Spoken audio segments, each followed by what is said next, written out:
안녕하세요, 심프로입니다. 오늘은 향수에 대해서 좀 말씀을 드리려고 해요. 사실 저는 향수를 너무너무 좋아하거든요. 그래서 20대 초반 대학교 들어가자마자 처음 샀던 게 향수였어요. 그래서 그 향수를 저는 지금까지 계속, 지금 몇십 년이죠? 이제는 향수를 너무 좋아하다 못해 향수를 공부하기도 했답니다. 그래서 제가 이렇게 수료증까지 받았답니다. 프랑스의 유명한 향수 학교인데 한국에서 이렇게 클래스가 좀 있어서 제가 이렇게 기초 과정을 일단 배웠는데요. 제 계획은 더 이렇게 좀 심화 과정까지 들어서 정말 조향까지 할 그럴 생각이 있거든요. 그래서 저는 요즘에 계획이 좀 있답니다. 네, 그래서 제가 이번 시간에는 향수에 대한 아주 기본적인 지식을 좀 알려드리도록 하겠습니다. 먼저 우리가 향을 고르는 방법이 중요하잖아요. 근데 향을 어떻게 고르느냐?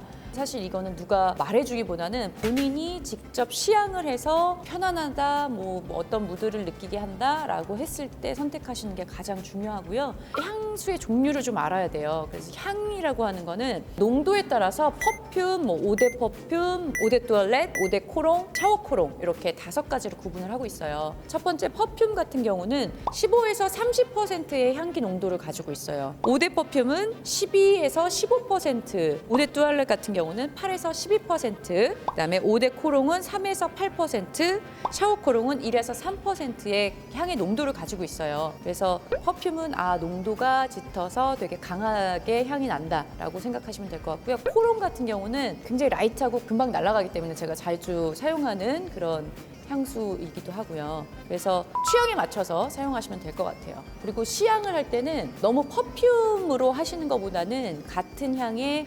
코롱이나 오데 뚜알렛을 사용하시는 게 가장 좋다고 하거든요. 왜냐하면 퍼퓸은 너무 강한 농도로 맡았을 때 코가 좀 마비될 수 있기 때문에 농도가 좀 약한 코롱이나 오데 뚜알렛을 가지고 시향을 하시는 것을 권장드리고 있어요.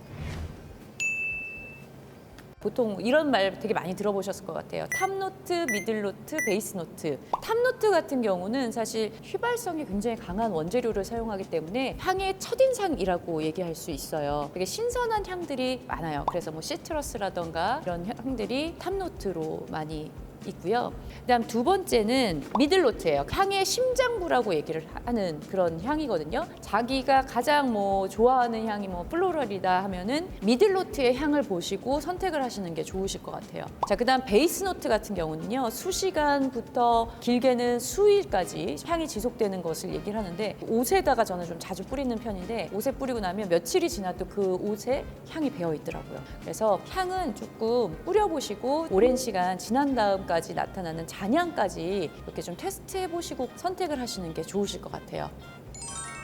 같은 향수라고 해도 사람마다 정말 다르게 느껴지는 경험을 많이 해보셨을 것 같아요. 그거는 이제 사람의 생활 태도, 피부 상태, 그다음 음식에 따라서 다르게 느껴질 수 있다고 해요. 그래서 모든 향은 사람에 따라서 달라질 수 있다라고 얘기해 드릴 수 있을 것 같아요.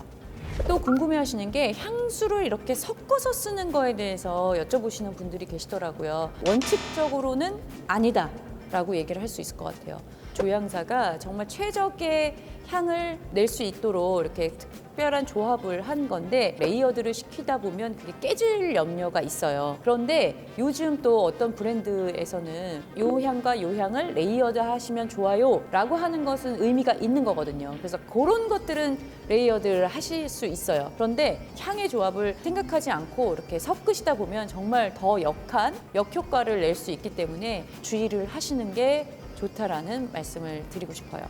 네, 그리고 또 한 가지의 질문. 향수를 어디에다 뿌리냐 물어보시는 분들 굉장히 많거든요. 근데 우리 뭐 잘 알고 있잖아요. 손목에 바르신다거나 여기 목에 경동맥 부분 그리고 여러 가지 방법들이 있는데 어떤 분들은 그 머리카락에 뿌리시는 분들도 계세요. 저도 머리카락에 좀 잘 뿌리는 편인데 두피에는 조금 혹시라도 영향을 줄까봐 저는 머리카락 끝에 부분에 이렇게 좀 살짝 뿌리는 편이고요. 또 옷에 뿌리는 것도 괜찮냐라고 하시는 분들이 계세요. 근데 사실 저도 옷에 뿌리는 걸 좋아하는 편이에요. 편이거든요. 근데 옷은 사실은 이렇게 흰색 옷에는 뿌리는 것을 권하지는 않아요. 향수가 조금 이렇게 색상이 좀 진한 그런 향수들이 있어요. 그런 향수들은 잘못했다가는 얼룩이 질 수 있기 때문에 이런 코트 같은 경우는 그냥 뭐 사용하셔도 되고요. 그리고 다 날아가니까 괜찮다라고 말씀을 드리고 싶어요.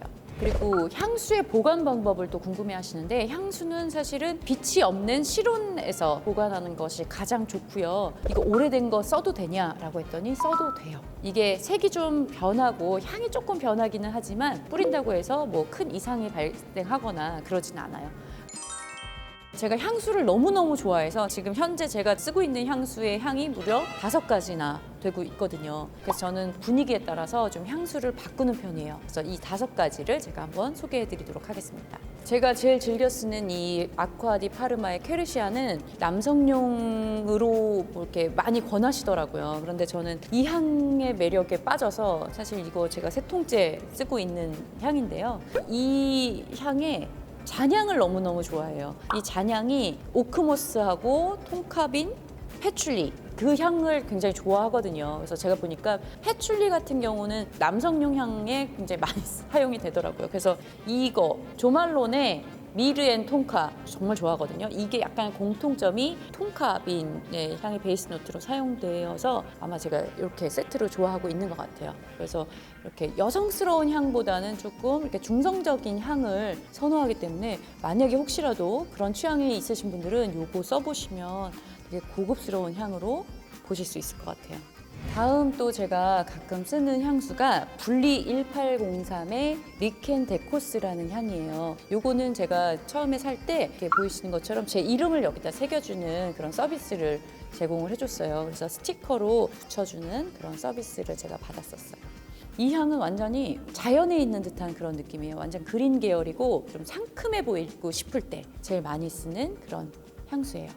그리고 또 제가 모임이나 이렇게 조금 제가 우아해 보여야 할 때 그럴 일은 많지 않지만 고급스러워 보이고 싶을 때 쓰는 향수가 있어요. 이거는 펜할리곤스의 엠프레사라는 향수인데요. 이거는 영국 왕실 향수로 굉장히 유명해요. 이 향수는 베이스 노트에 패출리도 들어있어서 약간 제가 좋아하는 그런 남성 향이나 이런 거에도 가까이 가면서 탑노트에 검붉은 오렌지 향이 들어가 있어서 굉장히 여성스러운 고급스러운 이미지를 줘요.